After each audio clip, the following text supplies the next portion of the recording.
सम बर' समाज आफादनि आफादगिरि आरो गुबुन गुबुन बिबानाव थानानै बिथाङा खामानि मावबोदों। गाहायै समाज फोसाबनायनि जे हाबाफारि बे हाबाफारिखौ बिथाङा क'क्राझारजों लोगोसे सारा आसामावनो गोख्रों रल लानानै बिथाङा खामानि मावबोदों।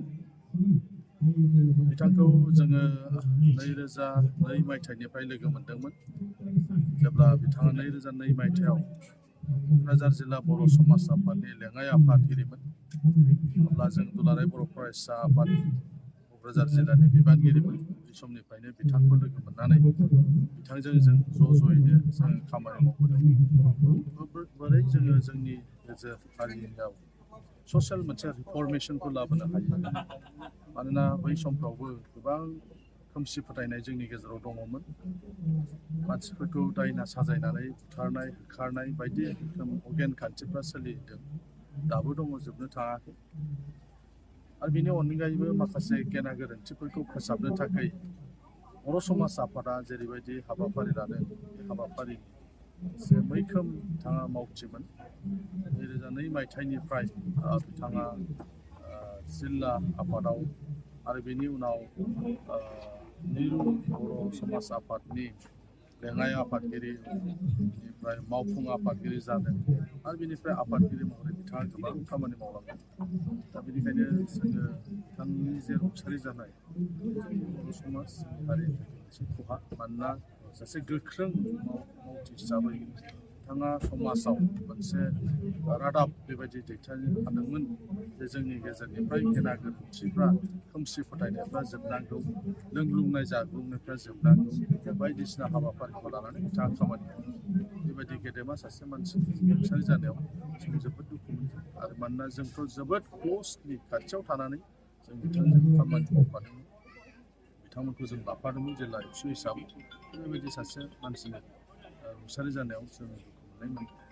आरो बिथांनि जे थांखि, बिथाङा जेरैबायदि सानदोंमोन बा टिमा जेरैबायदि सानदोंमोन जे बर' कास्टमारि ल' बानायनायनि बाथ्रा दिनैसिम आबुं जायाखै। बेखौ जाहाथे आबुं जायो, लालांनाय जायखौ जों बिथांनि मावफाग्रा लोगोफोर दङमोन आरो जायफोर बेफोरखौ सानदों, ल' एक्सपार्टफोर, बिथांमोनजों ज' मावनानै कास्टमारि ल'आबो जेन मोगथां महर मोनो, जों बेखौ हास्थायदों। खुलुमबाय, साबायखर नोंथांमोननो बयनोबो। दिनैहाय जोंनि दुलाराय बर' समाजनि गायसनगिरि आफादगिरि आदा राजेन्द्रनाथ बर'नि श्राद्ध सारादु जायखौ जों होनना बुङो, बिथाङा थांनाय 6 आगस्ट अक्ट'खालि रुंसारि जानानै थांबाय। दुखु गोनां जों बयनिबो थाखाय, दुलाराय बर' समाजनि थाखायथ' बयनिख्रुइबो गोनांसिन मानसिमोन बियो आरो जोंनि थाखाय गिदिरसिन दुखुनि बाथ्रा बियो। मानोना आङो 2023 मायथाइयाव जेब्लानाखि बिबान लायो दुलाराय बर' समाजनि आफादगिरि हिसाबै, लोगो लोगो बिथांनाव फैनानै आङो सुबुरुन लाफैदोंमोन। बिथाङा आंनो गाव मावफुंनो हायै माखासे गिदिर आरो जोबोद गोनां खामानिफोरनि बाथ्रा बुंदोंमोन। दहाय जोङो बिथांनि जिउनि सोमोन्दै सावरायनायावबो मख'दों बेखौ। आं बाहाय नोंथांमोननि सिगाङावबो बुंनो लुबैदों जे बर'फोरनि गेजेराव जुदिअ दाब दाब जायगायाव लकेलाइज्ड हिसाबै जोंहा मोनसे दोरोङारि बा कास्टमारि ट्रेडिसनेल ल' दंबाबो, जायखौ जोङो दानि मुगायाव बा दा समाव आरोखि गोदोनिफ्रायनो गावबुरानि गेजेरजोंनो जों बेखौ बाहायबोयो। गामिनि रायजो जानायाव एफा एनै खुदखाट फिसा फिसौ केसफोरखौ बिदिनो सुस्रांनानै लायो। नाथाय बे दोरोङारि जेनाखि नेमखान्थि आयेन, बेखौ कडिफाइ खालामनो जोबोद गोनां। मानोना जेसेबां ट्राइबेल माहारिफोर, जनजातिफोर 6थि सिडिउलाव दङ, बिसोरनि गोनांसिन मोनसे बाहागोआ जाहैबाय बिसोरहा गावस्रानो मोनसे कास्टमारि ल' थाखायो। दा कास्टमारि ल'आ दिनैनि बाथ्रा नङा, जोंनि समाजा जे समनिफ्राय जोनोम मोन्दों, जोंनि बर'फ्रा जे समनिफ्राय दङ, दस्राफ्राबो जेरै दङ बेबादिनो। नाथाय दस्रा आदार ट्राइबेल आरोखि जनजातिनि बाहेरायाव थानाय दस्रा माहारिफोरनि रायजो जानायाव कास्टमारि ल' होननाय बेबादि दं दा दंजों बाथ्रा गैया। बिसोरो खिन्थु जेनेरेलाइज भाबै बे रेगुलार नर्मेल जेनाखि आयेन कानुन बेजोंनो बिथांमोना सोलियो। दा जोंनि गेजेराव बे कास्टमारि ल'खौ जोंहा कडिफाइ खालामनांगौ दं। बिथाङा आदा राजेन्द्र बर'आ बिथाङा गावनि नाजानायजों बेखौ 19आवहाय सेबखांनानैबो दिहुननानै गालांनो हादों जेखौ बिनि दानि सिगांनि बिटिसि सोरखाराबो एप्रुभेल होदोंमोन बिथांमोननि रांजोंनो बेखौ सेबखांनाय जादों नाथाय बेयाव माखासे थालांनाय एफा एनै खुदखाट माने सर्टकामिंफोर दङ आरो लोगोसे बेखौ जोङो इंलिसावसो कनभार्ट खालामनांगौ बेनिफ्राय गभर्नमेन्टनि हाइकर्टनि आरो सुप्रिम कर्टनि जोङो एप्रुभेल लाबासो बियो मोनसे स्टेन्डार्ड आयेन हिसाबै गनायजागोन आरो अब्ला जोङो बेखौ जोङो जोंनि रायजो जानायाव जेब्लानाखि बाहायगोन होमब्ला इभेन जेनाखि नर्माल आयेन जेरै कर्ट कासारिफोर दं बेफ्रावबो बे थाखोसिमनि बिथोराव थानाय जुदि केसफोर लानानै थाङोबा बिसोरो मा होनगोन जे बे नोंसोरनि कास्टमारि ल' दङ नोंसोर बाहायनो रिजल्भ खालाम जोंनाव फैनो दरखार गैया बा जेखौ जोङो बाव रिजल्भ खालामबाय बे बाव हयथ' बिसोरो एक्सेप्टबो खालामाबो जानो हागौ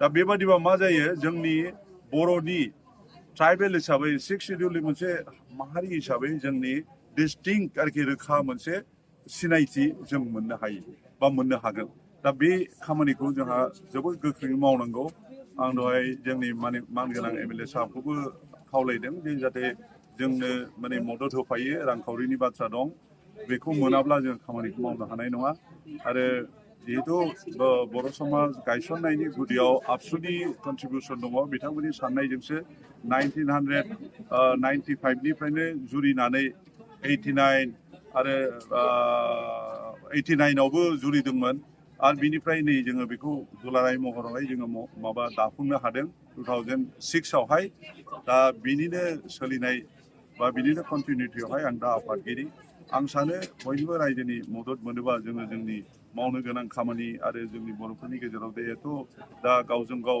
माने हेंथा हेंथि ज' जानायनि बाथ्राखौथ' बयबो मिथिखागौआनो नाथाय माबोरै खालामनो 1 नाम्बार 2 नाम्बारा जाहैबाय जोंनि गेजेराव दा माने ड्रागनि फेहेग्रा मुवा नासानि जे प्रब्लेम दङ आरो बिसि गोनां फिसाय गोनां गथ' गोनां मानसिफ्रानो जे खारफादला खालामनानै जे समाजाव मोनसे उशृंखल गाज्रि माने आब्रुथि गैयै मोनसे परिस्थिति लाबोगासिनो दं बेखौ जेनेबा गावबुरा लेभेलाव जायगा जायगा बिसोरो सुजाङो नाथाय बेनो थोजासे नङा बेखौबो जोङो रोखा मोनसे लाइन अफ एक्सन लानानै जुदि जों खामानि मावाब्ला जोङो समाजाव जोङो संशोधन लाबोनो हानाय नङा आरो बे जिनिसा जेसेबांखि जाया मानो जोंनाव बे सुख दुखनि माने जोबनो थाङा जागोन आरो न'खरा मोजां थायोब्लासो आसलथे समाजावबो खामानि मावनो थाखाय मानसिफ्रा होनबा गोख्रों गोसो मोनो बेखौनो आं रायजोफोरनो मिथिहोनाय जाबाय